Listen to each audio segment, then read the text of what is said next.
GTA 5 ක්‍රීඩාවේ සම්පූර්ණ කතාව ප්‍රධාන චරිත තුනක් වටා ගෙතී පවතිනවා.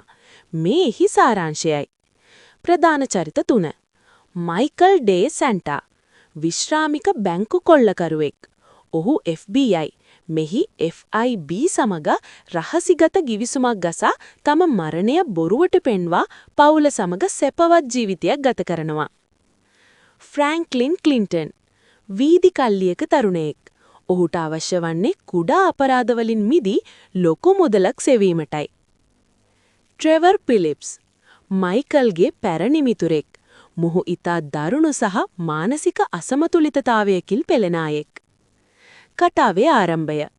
මීට වසර 9කට පෙර ලුඩන්ඩෝෆ් හිදී සිදු කළ බැංකු කොල්ලයක් වැරදි යාමින් කතාව ආරම්භ වෙනවා.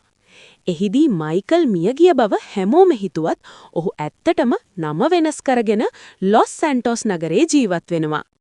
වර්තමානයේදී මයිකල් සහ ෆ්‍රැන්ක්ලින් මුණ ගැසෙනවා. මයිකල්ගේ පවුලේ ප්‍රශ්න සහ ආර්ථික ප්‍රශ්න නිසා ඔහු නැවතත් අපරාධ ලෝකයට පිවිසීමට තීරණය කරනවා.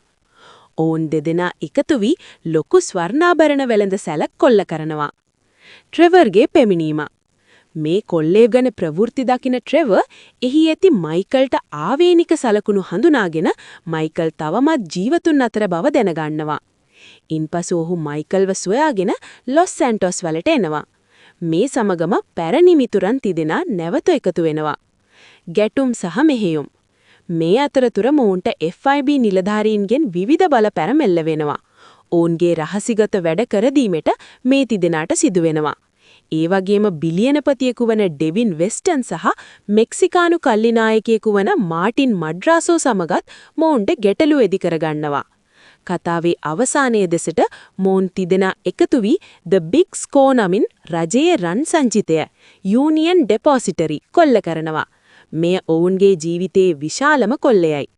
අවසානය endings. ක්ලින්ටන් හට අවසානයේදී තීරණ 3ක් ගැනීමට සිදු වෙනවා. ඒ ක්‍රමය මයිකල්ව මරා දැමීම. B ක්‍රමය ට්‍රෙවර්ව මරා දැමීම. C ක්‍රමය ඩෙත් විෂ්. තිදෙනාම එකතු වී ඔවුන්ට මෙතෙක්කල් කරදර කළ සතුරන් FIB, ඩෙවින් වෙස්ටන් සහ සෙසු කල්ලිනායකයින් සියල්ලන්වම විනාශ කර දැමීම. බොහෝ දෙනා කැමති C අවසානයටයි. මොකද එහිදී මිතුරන් තිදෙනාම ජීවත් වන අතර ඔවුන්ගේ සතුරන්ගෙන් නිදහස් වී සාම පීවීම. නමුත් ධනවතුන් ලෙස ජීවත් වීමට අවස්ථාව ලැබෙනවා. GTA 5 වල තියෙන දැරන්තම සහ අවසාන මහා මෙහෙයුම වන The Big Score Union Depository Heist ගැන බලමු. මේක තමයි මුළු ගේම් එකේම තියෙන වටිනාම කොල්ලය. මෙම මෙහෙයුම ක්‍රම දෙකකට කරන්න පුළුවන්.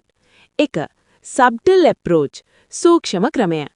මේ ක්‍රමයේදී සද්දබද්ද නැතුව හොරෙන් රන් ටික අරන් යන්නයි උත්සාහ කරන්නේ. සැලසුම. සන්නද්ධ රථ දෙකක් පැහැරගෙන බැංකුව ආරක්ෂකයන් වගේ වෙස් වෙලාගෙන බැංකුව ඇතුළට යනවා. ක්‍රියාවලිය. රන් කුටි ටික රථවලට පටවාගෙන ආපහු එනකොට මගදී මෙරිවෙද ආරක්ෂකාංශ සමග ලොකු වෙඩිහුව මාරුවක් සිදු වෙනවා. පස්සේ කාර් මාරු කරලා පොලිසියෙන් බේරිලා යන්න ඕන. 2. Obvious approach ප්‍රසිද්ධියේ කරන ක්‍රමය. මේක හරිම දරුණු සටන් පිරිසු ක්‍රමයක්. සැලසුම. විශාල කැනීම් යන්ත්‍රයක් පාවිච්චි කරලා බැංකුවේ බිත්තිය හාරගෙන ඇතුළට යනවා. ක්‍රියාවලිය. රන් කුටි ටික හෙලිකොප්ටර් දෙකක් ආධාරයෙන් එළියට අරන් යනවා.